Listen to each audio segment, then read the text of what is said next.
नमस्कार साथियों, एक बार फिर से मैं अपने स्टडी चैनल में आप सबका हार्दिक स्वागत करता हूं।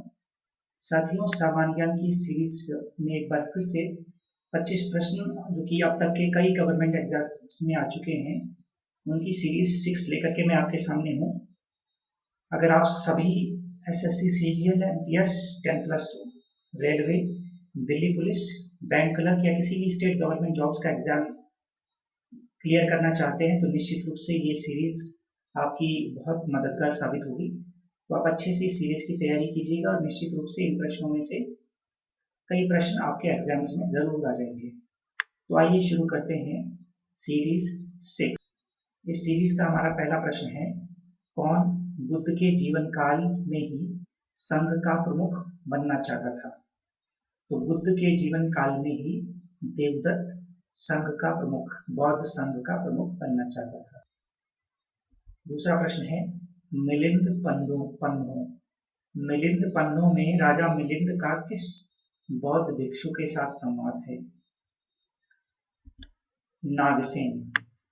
तो मिलिंद पन्नो जो कि एक पाली ग्रंथ है, बौद्ध ग्रंथ है। मिलिंद पन्नो का अर्थ होता है मिलिंद के प्रश्न। तो मिलिंद यानी कि राजा मिनांडर जो कि एक यूनानी राजा था, तो उसकी बातचीत का अंश है मिलिंद पन्नो में, जिसमें वो एक बौद्ध भिक्षु नागसेन, जिसको नागार्जुन भी कहा जाता है, तो उसके साथ बौद्ध धर्म के ऊपर जो है उन्होंने चर्चा की है, प्रश्न पूछे हैं। तो मिलिंद पन्नो यानी मिलिंद के प्रश्न।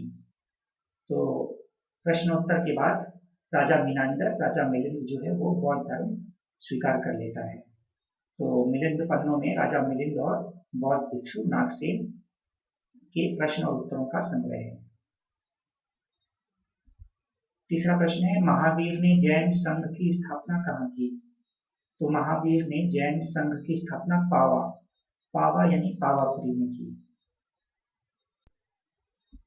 चौथा प्रश्न है, कौन सी बौद्ध रचना गीता के समान पवित्र मानी जाती है? तो बौद्ध रचना है धम्मपद, जो कि गीता के समान पवित्र मानी जाती है। पांचवा प्रश्न है, यूनानी स्रोतों में अग्रमीज एवं जैंद्रमीज मगध के किस शासक को कहा जाता है? तो मगध के शासक धनानंद को यूनानी ग्रंथों में अग्रमीज और जैंद्रमीज कहा जाता है। धनानंद नंदवंश का आखिरी राजा था।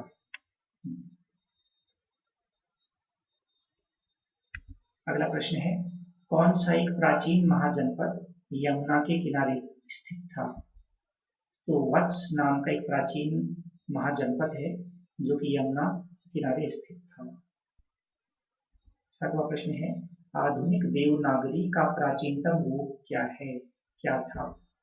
तो आधुनिक देवनागरी का प्राचीनतम रूप था पाली भाषा, पाली।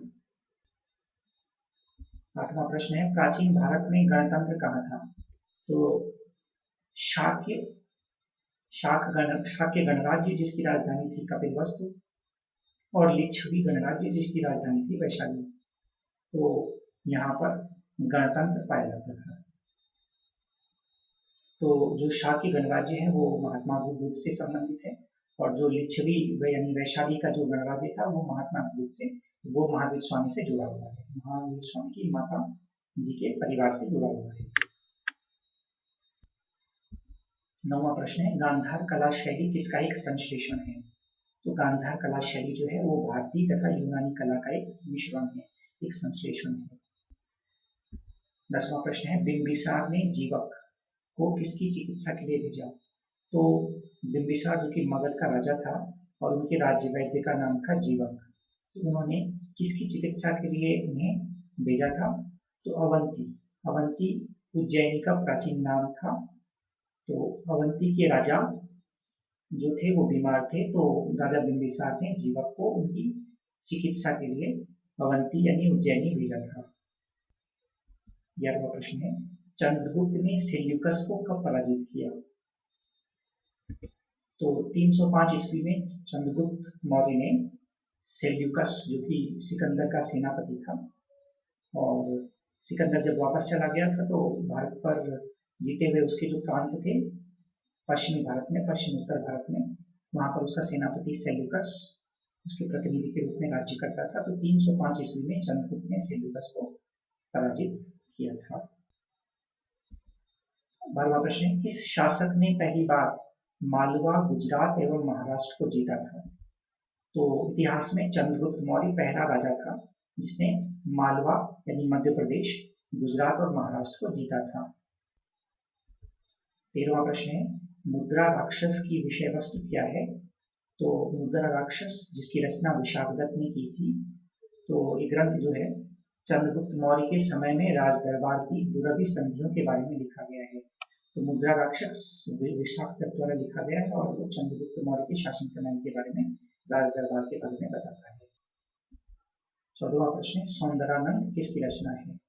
तो सौंदरानंद अश्वघोष की रचना है। अश्वघोष एक जैन बौद्ध विद्वान हुए हैं। इन्होंने बुद्ध चरित जो कि एक बहुत प्रसिद्ध बौद्ध ग्रंथ है उसकी भी रचना की थी और सौंदरानंद नामक ग्रंथ की रचना भी अश्वघोष ने की थी। 15 प्रश्न है, कौन सा राजा प्रायः जनता के संपर्क में रहता था? तो सम्राट अशोक। अक्सर पूछा जाता है कि अशोक जो है जनता के संपर्क में रहता था का अर्थ है वो जनता से संपर्क करता था। अपने अभिलेखों, शिलालेखों के माध्यम से वो जनता से बातचीत किया करता था। वो जनता को अपनी बातें बताता था, अपने विचार साझा करता था जनता से। तो जनता के संपर्क में रहने का अर्थ है वो अभिलेखों, शिलालेखों के माध्यम से जनता से संपर्क किया करता था। 16वां प्रश्न है, सांची का स्तूप किसने बनवाया? सांची का स्तूप जो कि मध्य प्रदेश में है, सम्राट अशोक ने बनवाया था। 17वां प्रश्न है, अशोक के जिन शिलालेखों में 14 राजाओं का वर्णन किया गया है वो किस भाषा व लिपि में है? तो अशोक के जो अभिलेख और शिलालेख हैं वो किस भाषा में है? अशोक के अभिलेख शिलालेख प्राकृत एवं प्राकृत भाषा और ब्राह्मी लिपि में है। 18वां प्रश्न है, अशोक ने किस शिलालेख पर सर्वप्रथम धम्म महामात्र का उल्लेख किया? तो अशोक का जो 5वां शिलालेख है, पंचम शिलालेख, उसमें उसने जिक्र किया है कि उसने धर्म के प्रचार के लिए धम्म महामात्र की नियुक्ति की है। 19वां प्रश्न है, दीर्घ निकाय क्या है? तो दीर्घ निकाय जो है पाली भाषा में एक प्रमुख बौद्ध ग्रंथ है। 20वां प्रश्न है, तमिलों के सबसे प्राचीन देवता कौन थे? तो तमिलों के सबसे प्राचीन देवता मुरुगन थे। मैं आपको बता दूं कि मुरुगन भगवान शिव के जो पुत्र थे कार्तिकेय, उनको कहा जाता है, उनका ही रूप है मुरुगन। 21वां प्रश्न है, भारतीयों के लिए महान सिल्क मार्ग किसने आरंभ किए? तो सिल्क मार्ग जो कि भारतीयों के लिए खोला सम्राट कनिष्क, जो कि कुषाण वंश का एक प्रसिद्ध राजा था और उसे द्वितीय अशोक भी कहा जाता था। तो उसने भारतीयों के लिए सिल्क मार्ग खोला। 22वां प्रश्न है, ब्राह्मी लिपि को पढ़ने की विधि किसने खोज निकाली थी? तो जेम्स प्रिंसेप ने 1837 ईस्वी में ब्राह्मी लिपि को पढ़ा और उसे पढ़ने की विधि खोज निकाली। 23वां प्रश्न है, अशोक अपनी किस पत्नी से प्रभावित था? तो उसकी पत्नी का नाम है कारुवाकी, उससे वो बहुत प्रभावित था और वो कलिंग देश की राजकुमारी थी, कारुवाकी। 24वां प्रश्न है, अशोक ने अपने सभी अभिलेखों में एक रूपता से किस प्राकृत का प्रयोग किया है?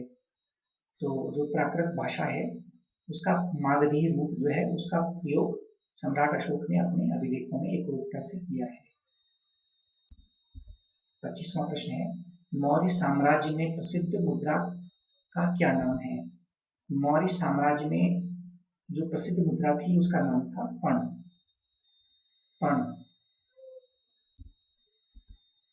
तो साथियों ये थी हमारी सामान्य ज्ञान की सीरीज। अगली सीरीज में फिर से मुलाकात होगी, तब तक के लिए थैंक यू।